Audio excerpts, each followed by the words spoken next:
Olá, meus irmãos, que a paz do Mestre Jesus esteja conosco por esse maravilhoso universo de Deus. Recordando a aula passada, nós vimos os completistas, aqueles que executam tudo que é necessário na sua encarnação, não perdem nenhum momento, né? Fazem tudo que vieram fazer, né? São os completistas, difícil aí a gente encontrar algum completista, segundo André Luiz. As mães têm influência ali nos filhos, na reencarnação, os pais, a gente viu todo esse processo. Então hoje nós vamos ver transmigração progressiva. Lembrando que nós todos estamos sujeitos a uma lei, que nós vamos estudar mais para frente, chamada lei do progresso. Ninguém aqui é privilegiado por Deus. Ninguém tem privilégios não. Todos nós, se nós lembrarmos lá, somos criados simples e ignorantes. E vamos aos poucos galgando esses degraus da nossa escala evolutiva. Através do quê? Através das reencarnações, conforme Jesus nos ensina, a cada um segundo suas obras. Já ouviram falar isso? Jesus? Cada um segundo as suas obras. Então nós não somos criados perfeitos, nós somos criados perfectíveis, capazes de chegar a quase perfeitos. Nós temos todas as sementinhas de tudo dentro de nós. Cabe a nós exercitarmos e trabalharmos isso, não ficarmos preguiçosos e às vezes perdermos uma encarnação.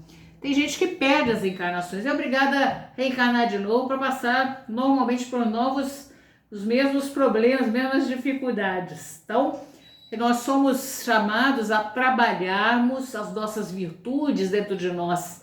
Isso é, nós somos colocados pela providência divina que Deus nos oferece, todas as possibilidades para nós, oferece tudo para nós alcançarmos essa perfeição, através dos nossos esforços pacientes, continuados, para nós alcançarmos isso. No princípio das existências, vamos lembrar, nós somos seres ainda imaturos, como se fosse uma criancinha, infância, nós podemos fazer essa comparação. O espírito é como se fosse um bebezinho, depois ele cresce, vira uma criancinha, depois aí um adolescente, até que ele chega à idade adulta, envelhece, só que não tem esse problema de envelhecimento e acabar, não, ele sempre vai progredir, não tem decrepitudes, né, na vida. Então, pouco a pouco ele vai adquirindo a sua inteligência, melhorando a sua inteligência, a sua moral, e ele vai se desenvolvendo. Por isso, a reencarnação é uma justiça, lembra que ela é a chave para nós entendermos muitas coisas aí na vida. Jesus e Kardec, ele nos ensina isso. Então Kardec nos aconselha mesmo a comparar essa vida espiritual com essa vida material, para nós entendermos isso. Só que vamos lembrar que não tem decrepitude na vida espiritual, como nós temos na vida material. O espírito, vamos lembrar que ele avança sempre, ainda que devagar, de forma definitiva para o progresso integral. Então o espírito, ele vai desenvolver. Ele pode parar? Pode parar a sua evolução? Pode. Ele pode parar, ficar estacionado. Ele pode retroceder na sua evolução, ficar pior? Não pode. Sempre ele vai para frente, né? Há uma lei do progresso. Então ele pode estacionar, ficar estacionado, não querer ir para frente, pode, mas ele não retrocede. A gente vai ver isso. Isso vai demorar longas e longas existências para a gente conseguir essa evolução espiritual. Então Herculano Pires, eu vou ler para vocês, ele fala o seguinte, o espírito avança de reencarnação em reencarnação em busca da sabedoria. É isso que a gente vai buscando, a sabedoria. E a natureza, vamos lembrar que ela não dá saltos. Por isso é impossível a gente alcançar essa perfeição em uma encarnação só. É impossível isso aí, apenas em uma encarnação. São muitas reencarnações. O importante é que nós tentemos, né? Isso é um conselho, tá, gente? Cada um sabe bem o que quer, né? Cada um sabe. mas o conselho de nós nos melhorarmos um pouquinho a cada dia, sempre um pouquinho a cada dia melhorarmos. Não adianta de uma hora para outra você querer ser uma coisa que você não é, tá? Então ter ali, por exemplo, qualidades que você não tem, forçar uma coisa que você não é, não dá, né? Então a vida espiritual que teve um começo não terá um fim, lembra isso? Nós somos imortais, na realidade podemos dizer que nós temos uma vida eterna, nós somos imortais, né? Então deu um imenso tempo para nós conseguirmos chegar a isso, chegarmos à perfectibilidade. Então nós temos a oportunidade de vivermos nesse mundo, em outros mundos, para a nossa evolução. Então a praticidade de tais ensinos que nós estamos vendo está também no fato de que podemos nos prevenir de existências dolorosas, de provações difíceis. Sabe que a gente pode fazer isso? Nos prevenir de provações difíceis e de existências dolorosas, desde que nós vamos investir no nosso progresso espiritual, fazendo o que Jesus nos chama a fazer, né, que nos aconselhou a fazer, que é trabalhar no bem, perdoar, tantas coisas que Jesus veio nos ensinar. Nós trabalharmos no bem, fazermos o bem no limite das nossas forças. Nós vamos conseguir dessa forma uma relativa felicidade aqui no mundo físico. Temos a tendência de, às vezes, a gente pensar que os selvagens, né, os índios, são atrasados. Não, é de engano, eles já têm uma certa evolução. A gente não pode criar isso aí. Lembra, esses estigmas, esse é mais atrasado, não. Cada um está na sua evolução, a gente não sabe.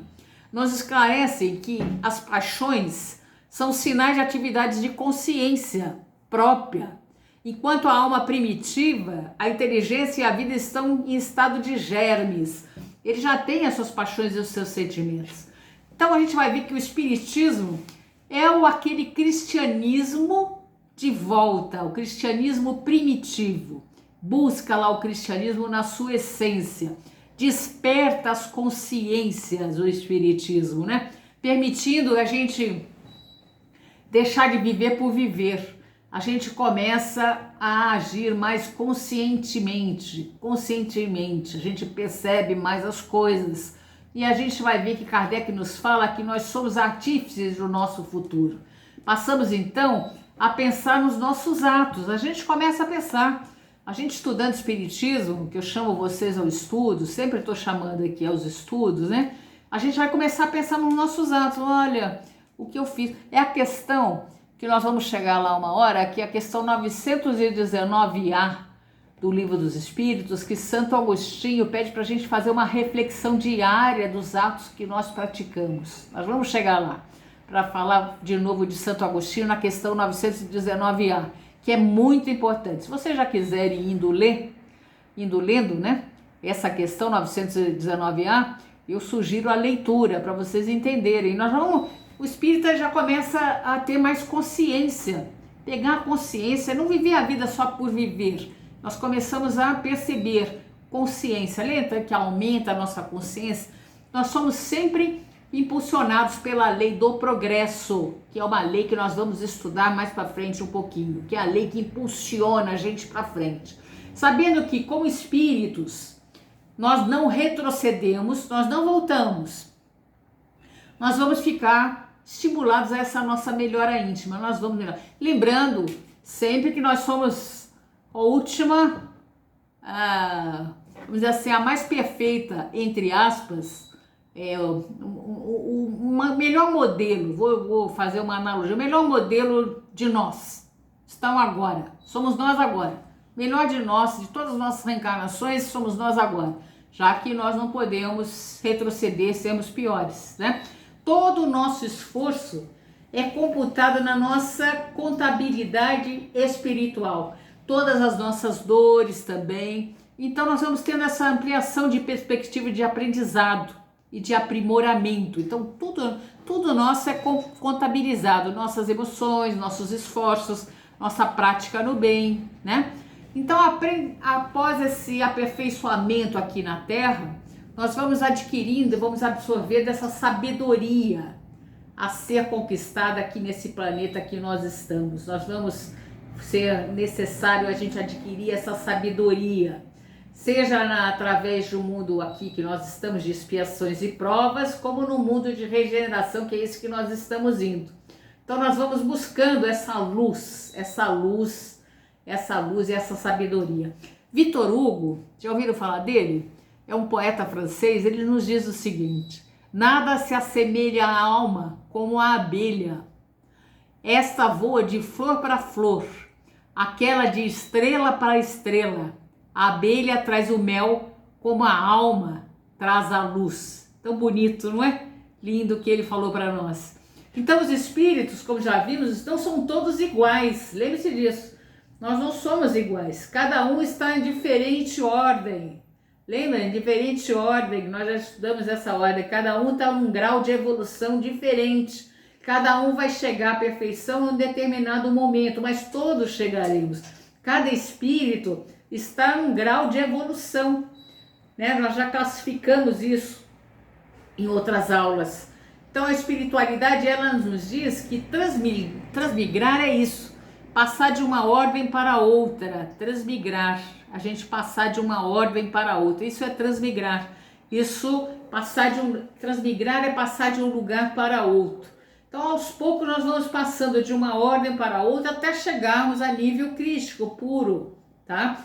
Quando nós desenvolvemos bastante a nossa moral, cultivarmos muito as nossas virtudes, todas as virtudes, nós desenvolvemos todas as nossas virtudes, vamos dizer assim, respeitando as leis de Deus, não nos revoltando contra as leis de Deus, mas respeitando e submetendo as leis de Deus, amando as leis de Deus, entendendo as leis de Deus.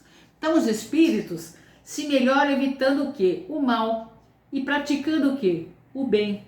E só depois de muitas e muitas encarnações, que levam um tempo mais ou menos longo, depende de cada um, de acordo com o esforço pessoal e individual, atinge esse objetivo de chegar ao alto da escala evolutiva. Só que, veja, essa evolução, eu acho que eu já falei para vocês, ela é pessoal, ela é intransferível. E nós não conseguimos modificar o outro, nós temos que nos transformar. É individual essa evolução espiritual, não dá para passar para o outro. Então a vida do espírito se compõe de uma série de existências corpóreas, da qual a gente tem para a gente evoluir, essas existências aqui no corpo. Se nós aprendemos, vamos voltar até nós aprendemos e evoluirmos e transformarmos essas nossas virtudes. Mas assim como na vida do homem, há dias que nenhum fruto a gente consegue. Assim, em algumas encarnações a gente não consegue nada, a gente não faz nada. Assim como na vida do nosso dia a dia, tem dia que parece que a gente não fez nada. Porque a gente, todo dia da nossa vida, nós temos que aprender alguma coisa. Isso aí que é importante, aprender alguma coisa que está acontecendo, um aprendizado. Aprender com a vida. Assim é a vida espiritual do homem. Tem encarnação que ele não aprende nada, não perde a encarnação, a gente diz isso, né? Perdeu a encarnação porque não aprendeu nada. E tem alguns que aprendem muito e evoluem bastante numa encarnação, tá? Então é isso, gente. Nós vamos ver as questões de Kardec, a 192, que ele diz assim: pode-se na vida atual, por efeito de uma conduta perfeita, superar todos os graus e tornar-se um espírito puro, sem passar por graus intermediários? Olha aí, não. Porque o que para o homem parece perfeito está longe da perfeição. Existem qualidades que lhes são desconhecidas e que não podem compreender. Pergunta 192. Estou lendo algumas perguntas, leia o livro, né? Algumas aqui para a gente ver. O homem pode pelo menos assegurar nessa vida uma existência futura menos cheia de amarguras? Será que a gente pode assegurar uma existência sem amarguras? Sim, nós podemos sim, uma próxima existência sem amarguras, sem dúvida. Pode abreviar a extensão e reduzir as dificuldades do caminho. Só o negligente se encontra sempre na mesma situação. Só aquele que não quer saber de nada vai estar na mesma situação. Um homem, numa futura existência, pode descer mais baixo do que a atual? Será que você está aqui nessa existência aqui, eu posso ficar pior na outra? Com posição social, sim. Como espírito, Não, você pode vir numa posição social mais baixa, mas como espírito não. A alma de um homem de bem pode numa nova encarnação animar o corpo de um perverso? Não, gente. Ela não pode regredir. Lembre-se disso. Se ele é um homem de bem, será sempre um homem de bem. Aquilo que você já adquiriu, você não perde, que você adquiriu verdadeiramente, né? Então, a alma de um homem perverso pode tornar-se a de um homem de bem? Um homem perverso pode se tornar um homem de bem? Sim, se houver arrependimento, o que então é uma recompensa. Então, se ele se arrepender, pode ser. Tudo bem, gente? Então, nós vamos ver que na questão 196A, só para nós terminarmos, é o corpo que influi sobre o espírito para melhorá-lo ou é o espírito que influi sobre o corpo? Será que é o seu corpo que influi ou é o seu espírito? Teu espírito é tudo. Teu corpo é uma vestimenta que apodrece. Eis tudo. Então, quem influi é o espírito. Espírito. Vou ler somente a 196. Se os espíritos apenas podem melhorar suportando as dificuldades da existência corporal, segue-se que a vida material seria uma espécie de cadinho ou depurador por onde devem passar para alcançar a perfeição? Olha Kardec perguntando, que maravilha. Sim, é exatamente isso. É exatamente assim. Eles se melhoram nessas provações evitando o mal e praticando o bem. Mas é só depois de várias encarnações ou depurações sucessivas que atinge o objetivo a que lhes destinam após um tempo mais ou menos longo e de acordo com seus esforços. Presta atenção, de acordo com seus esforços. Porque pensa que é fácil você praticar o bem num planeta como o nosso? É difícil, requer muito esforço, muita vontade, muita perseverança, muita determinação. Então, gente, bons estudos, vamos nos esforçar. Nós estamos nesse caminho, vamos nos esforçar. Bons estudos para vocês. Leiam o Livro dos Espíritos, leiam as questões, reflitam sobre ela, prestem atenção nas perguntas de Kardec, como são sensacionais as perguntas, e boas leituras para vocês. Graças a Deus, bons estudos.